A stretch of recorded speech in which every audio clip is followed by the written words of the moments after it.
sebagai TKHI di SOC 2, insya Allah nanti akan mendampingi selama ibadah nih dari mulai di asrama haji sampai dengan pulang. Kemudian langsung menanggapi aja nih Pak. Ya, boleh. Tadi ya penjelasan dulu pun.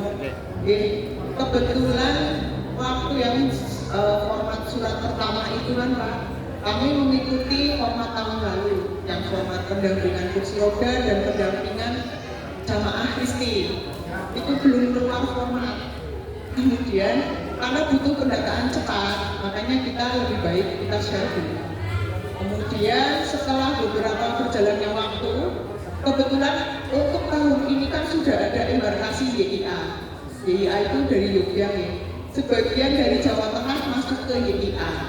Otomatis ada penggabungan grup ya Mbak. Grup antara YIA dan SOC. Nah, untuk YIA itu kan Karesidenan Kedua yang Jawa Tengah itu masuk YIA. Nah, terbitlah surat dari BKK YIA. Kemudian karena itu grupnya kok Pak, saya pikir itu BKK SOC juga. Bantul. Saya share yang format itu yang pendampingan jamaah Kristi. Ternyata itu dari YIA. Kemudian setelah 2 minggu kalau tidak salah dari YIA itu terbit, baru terbit yang dari SOC. Saya pikir sama ya, karena judulnya BKK dan Kemenhaj. Ternyata dari poin-poinnya memang berbeda. Jadi mohon maaf, memang ada penggantian dari SOC memang agak telat ya Pak. Selisih 2 minggu kalau tidak salah. Bahkan dari YIA itu sudah ke masing-masing kabupaten kalau tidak salah, yang di Jawa Tengah ada dari Kebumen, Banyumas, Putian kayaknya ya kalau tidak salah. Mulai dari Kebumen, Magelang, kemudian Karesidenan Kedua itu masuk ke YIA. Jadi ngapunten memang untuk yang pendampingan jamaah Kristi yang terbaru yang dari SOC mohon dipedomani dan dibuat sesuai format itu. Barangkali nanti saat pemeriksaan di embarkasi mintanya formatnya seperti itu. Kemudian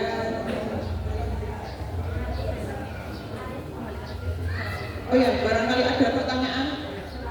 Masalah obat pendamping dan sebagainya, biar mereka tahu juga yang perlu dibawa. Oh ya, Harus bagaimana. Begini, untuk obat pendamping untuk jamaah yang sudah ada penyakit dengan hipertensi, tensi tinggi, kemudian diabetes, kencing manis, jantung, penyakit-penyakit kronis lainnya yang sudah rutin dikonsumsi atau baru ketahuan saat MCU, itu monggo menghubungi programmer puskesmas untuk bisa diresepkan selama beribadah di sana 40 hari ya. Kalau memang butuh dirujuk ke rumah sakit, monggo menghubungi programmer puskesmas untuk bisa dirujuk ke rumah sakit dan diresepkan obat 1 bulan. Seperti itu. Kemudian untuk obat-obatan yang biasa dikonsumsi, misalnya batuk pilek cocoknya pakai Bodrek atau pakai Paramed, monggo dibawa. Itu mandiri nih Bapak Ibu nih. Perlu didaftar mboten Bu? Didaftar. Didaftar. Sepertinya kan ada formatnya ya.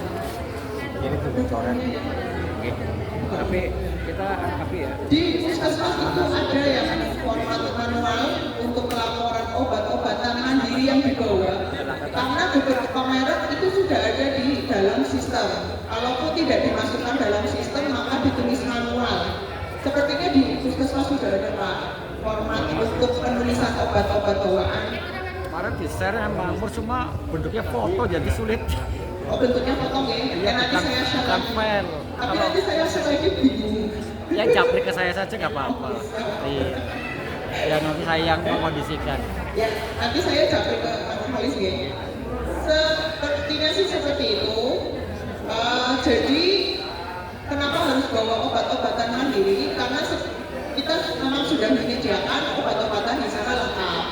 Tapi kan keterbatasan namanya jamaah 360, petugas kesehatannya ada 3, barangkali kami sudah menangani jamaah lain. Berarti misalnya jenengan bawa Bodrek diminum dulu. Nanti penanganan berikutnya boleh mengunjungi kita di pos kesehatan. Kita insya Allah buka setiap hari ya Pak. Insya Allah buka setiap hari, cuma nanti tugasnya bergantian. Jadi kan keterbatasan, barangkali kami sedang tugas di mana, sedang merujuk, sedang kemana. Jadi untuk obat-obatan yang mandiri silakan dibawa, ditulis, dan dipergunakan sebagaimana mestinya. Kalau misal sudah minum 2 atau 3 kali belum sembuh, monggo ke pos kesehatan. Begitu ya. Oh iya, untuk ibu-ibu yang masih menstruasi ya Bu ya. Kalau saran saya tetap konsultasi ke spesialis kandungan. Tetap saran saya seperti itu. Biar tidak bingung karena kan kasus per kasus nih. Ibu yang ini teratur, yang ini tidak teratur, atau misalnya teratur tapi sering ngefek seperti itu ya. Kalau untuk obat penunda haid biasanya pakai pil, tapi tidak semua orang bisa pakai obat tersebut. Makanya lebih baik sih konsultasi ke dokter kandungan. Lebih jelas. Sebelum berangkat, kalau misalnya kasusnya menstruasi itu teratur terus menerus, bisa diprediksikan tanggalnya berapa mens, monggo diatur. Kalau memang menghendaki tidak mens sama sekali, berarti diminum sebelum berangkat 1 minggu sampai bulan terdekat air. Setiap hari. Gimana Bu? Sebaiknya malam. Cuma nanti itu kan 1 kali 1 nih. Nanti kalau terlanjur ngefek bisa 2 sampai 3 kali 1. Sama nanti ada obat untuk menghentikan perdarahan tambahan kalau misalnya ngefek. Kalau memang jadwal mensnya itu teratur terus kemudian ya tidak melewati ibadah-ibadah wajib, mungkin menstruasi aja seperti biasa enggak? Begitu ya. Tapi kalau misalnya menghendaki 40 full, berarti siap-siap minum obat 1 minggu sebelum berangkat sampai selesai ibadah.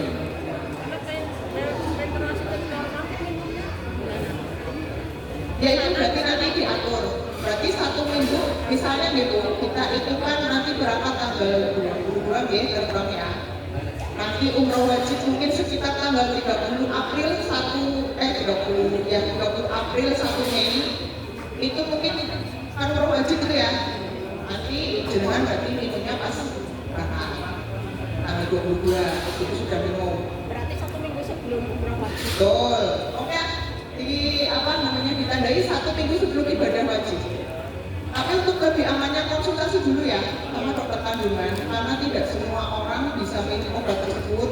Kemudian efek sampingnya juga, kalau yang sudah pernah minum pil KB, kadang pusing, mual, muntah, kemudian berbesi, ya seperti kita mau mens tapi di badan. Nah seperti itu, sakit pinggang, kemudian badan yang pegel-pegel, itu Bu. Makanya saya anjurkan sih sebelum tidur aja minumnya. Ada pertanyaan lagi?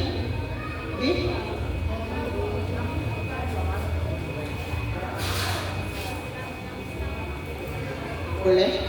Boleh. Beda ini sih beda cara kerjanya. Boleh. Ada pertanyaan lagi? Gimana? Oh iya. Untuk data ini kan sebagian besar itu kan jamaah kita lansia ya. Dari PPIH Arab Saudi itu menawarkan untuk makanan berupa bubur atau susu, kan dari sana jatahnya nasi. Barangkali ada jamaah lansia yang mau makanannya bubur. Untuk sampai saat ini dari 360 saya belum menerima data. Barangkali hari ini sudah ada pertumbuhan pikiran.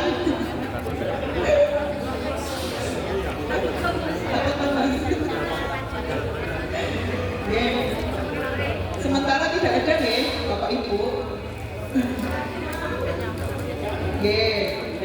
Berarti memang